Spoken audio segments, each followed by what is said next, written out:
இப்போது புதிய அறிமுகம் ஆச்சி ஹோட்டல் சாம்பார் 50 கிராம் ரூபாய் 20 மட்டுமே.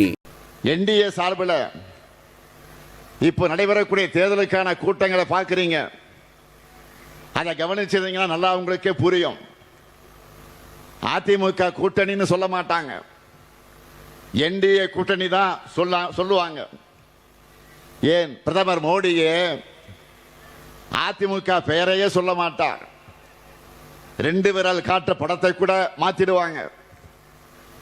இந்த பேட்டர்ன்களெல்லாம் கவனிச்சா மகாராஷ்டிராவில் சிவசேனாவுக்கு நடந்த மாதிரி, பீகார்ல நிதிஷ்குமாருக்கு நடக்கிற மாதிரி தான் தமிழ்நாட்டில் பழனிசாமி அவர்களுக்கு நடக்க போகுது. இதையெல்லாம் முன்கூட்டியே சரியா கணிச்ச காரணத்தால்தான் மக்கள் தலைவர் எம்ஜிஆர் பாதையில் உண்மையான திராவிட இயக்கத்திற்கு திரும்ப வேண்டும் என்று முடிவெடுத்து அதிமுக உண்மை தொண்டர்கள் எல்லாம் தாய் கழகமான திராவிட முன்னேற்ற கழகத்திற்கு வந்திருக்கிறார்கள். நீங்கள் மட்டுமல்ல, இன்னும் ஏராளமானோர் வந்துகிட்டு இருக்கிறாங்க. தென் மாவட்டங்களில் போதுமான அளவு வளர்ச்சி இல்லைன்னு பொதுவாக இங்க இருக்கக்கூடிய மக்கள் கிட்ட ஒரு குறை இருக்கும். கடந்த 5 ஆண்டுகள்ல அந்த நிலையை மொத்தமாக நாம் மாற்றி இருக்கிறோம். இன்னைக்கு கூட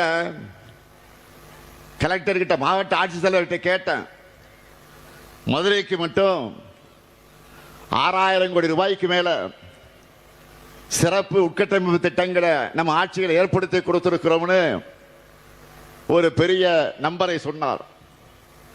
மதுரையில் இருக்கக்கூடிய ஒவ்வொரு குடும்பத்திலையும் நம்ம அரசினுடைய திட்டங்களால பயனடையக்கூடிய மக்கள் இருக்காங்கன்னு சொன்னார்.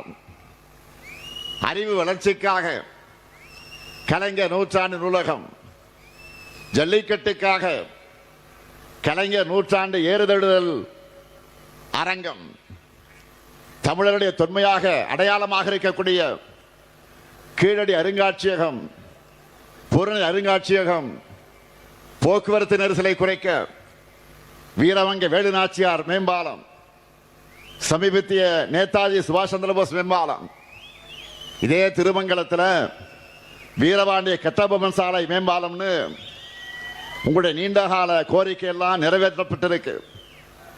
அது மட்டும் இல்லாம கோயில் நகரமாக இருக்கக்கூடிய மதுரை ஐடி செக்டாரிலையும் வளர்ச்சியை காண்பதற்காக தென் மாவட்ட இளைஞர்களுடைய வேலை வாய்ப்புக்காக மாட்டுத்தவணையில் டைடல் பார்க், மிகப்பெரிய டைடல் பார்க் சுமார் 300 கோடி ரூபாய் செலவில் கட்டப்பட்டு விரைவில் திறக்கப்படவிருக்கிறது. போன மாசம் கூட நான் மதுரைக்கு வந்தேன். 11 லட்சம் மக்கள் பயனடையக்கூடிய கூட்டு குடிநீர் திட்டத்தை தொடங்கி வச்சேன்.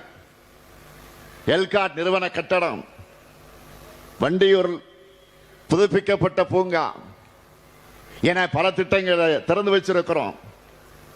மதுரையில் கடந்த டிசம்பர் மாதத்தில் முதலீட்டாளர் மாநாடு நடத்தி 36,660 கோடி ரூபாய்க்கு முதலீடுகளை உறுதி செஞ்சிருக்கிறோம்.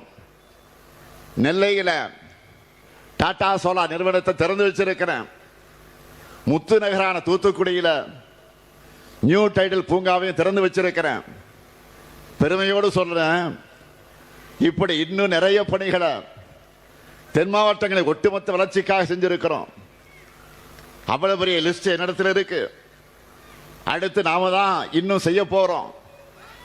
கடந்த வாரம் பிரதமர் மோடி அவர்கள் மதுரை வந்தார். அவரால் இது போல ஏதாவது சொல்ல முடிஞ்சதா? 5 ஆண்டு கால நாம இத்தனை பெரிய திட்டங்களை முடிச்சிருக்கிறோம். அறிவிச்சு 10 ஆண்டுகளாகியும் பாஜக அரசு இதுவரை எய்ம்ஸ் மருத்துவக் கல்லூரியை கட்டி முடிக்கல. இதுதான் நமக்கு அவங்களுக்கு இருக்கக்கூடிய மிகப்பெரிய வித்தியாசம். இதுதான் திராவிட மாடலுக்கும் அவங்களோட டப்பாயினி மாடலுக்கு இருக்கக்கூடிய வித்தியாசம். எய்ம்ஸ் கட்ட தாமதம் மட்டுமல்ல, இதே மதுரையில் மெட்ரோ ரயிலும் வரவிடாம தடுக்கிற ஆட்சியா ஒன்றிய பாஜக அரசு இருக்கு. இப்படி எந்த சாதனையும் செய்யாம இருக்கிற காரணத்தால தான் திமுக கூட்டணியில் ஏதாவது குழப்பம் ஏற்படாதா? அதுல குளிர் காயலாமான இவங்க ஏங்கிக்கிட்டு இருந்தாங்க. நம்முடைய கொள்கை கூட்டணி அதற்கு இடம் கொடுக்காம தொடர்ந்து 4வது பொதுத் தேர்தலை சந்திக்க தயாராயிடுச்சு. அதனால தான் நான் அறிவாலயத்திலிருந்து காங்கிரஸ் கட்சியோட கூட்டணி பேச்சுவார்த்தை முடிஞ்சு காரில் ஏறுகிற போது அறிவாலயத்தை வெளியில் நின்று கொண்டிருக்கக்கூடிய பத்திரிகை நிருபர்கள் என்னை பார்த்து என்னாச்சு என்று கேட்டப்போ நான் வேண்டுமென்றோ திட்டமிட்டு சொல்லல, கையை இப்படி காண்பித்து முடிஞ்சு போச்சுன்னு சொன்னேன். அவ்வளவுதான். அது வைரலாச்சு. இது கொள்கை கூட்டணி மட்டுமல்ல, மக்கள் மீண்டும் மீண்டும் நம்பிக்கையோடு தேர்ந்தெடுக்கக்கூடிய வெற்றி கூட்டணி. தமிழ்நாட்டில் மதக்கலவரமும் மக்களுடைய மோதலும் நடக்காத பாதுகாத்து வளர்ச்சியில மட்டுமே போக்கஸ் பண்ற மதச்சார்பற்ற முற்போக்கு கூட்டணி. அதை உணர்ந்துதான் தமிழ்நாட்டின் வளர்ச்சியில் அக்கறை கொண்ட பலரும் தொடர்ந்து நம்முடைய கூட்டணியில் இணைஞ்சு 2021 தேர்தலின் போது இருந்ததை விட நாம கூடுதலா இப்ப பலம் பெற்றிருக்கிறோம். சாதனைகள், கொள்கை உறுதி, கூட்டணி வலிமைன்னு 3லும் சென்டம் ஸ்கோர் பண்ணியிருக்கிறோம். அதனாலதான் வெல்வோம் 200 என்று என்னால் தைரியமாக சொல்ல முடியுது. நான் உறுதியா சொல்றேன், வர சட்டமன்ற தேர்தலில் திமுக தலைமையிலான மதச்சார்பற்ற முற்போக்கு கூட்டணி 200க்கு அதிகமான தொகுதிகளில் வென்று மீண்டும் நாம் ஆட்சி அமைப்போம்.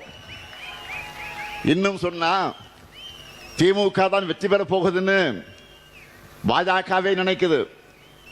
அதனாலதான் நம்முடைய பிரச்சார பீரங்கியாக இருந்த ஆளுநர் திரு ரவி அவர்களை திடீர்னு மாத்திட்டாங்க.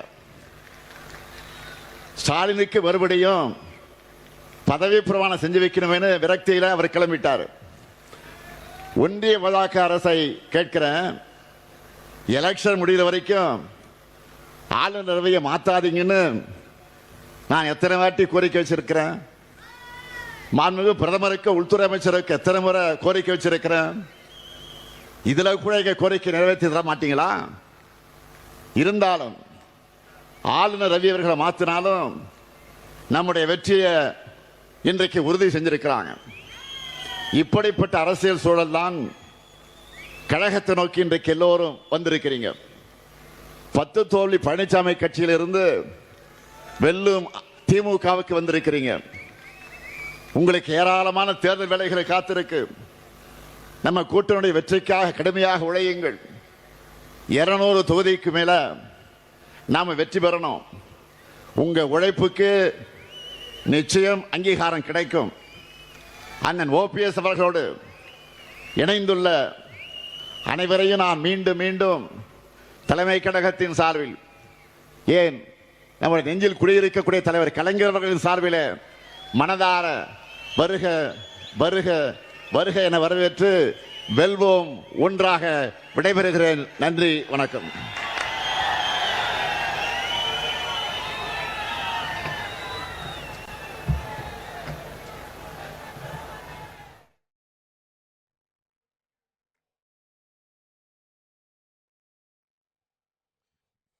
அதிமுக தொண்டர் உரிமை மீட்பு குழு திமுகவுடன் இணையும் விழா மதுரையில் நடைபெற்றது. இந்த விழாவில் முதலமைச்சர் மு.க.ஸ்டாலின் பேசிய காட்சிகளை நாம் நேரலையில் பார்த்தோம். இப்போது புதிய அறிமுகம் ஆச்சி ஹோட்டல் சாம்பார் 50 கிராம் ரூபாய் 20 மட்டுமே.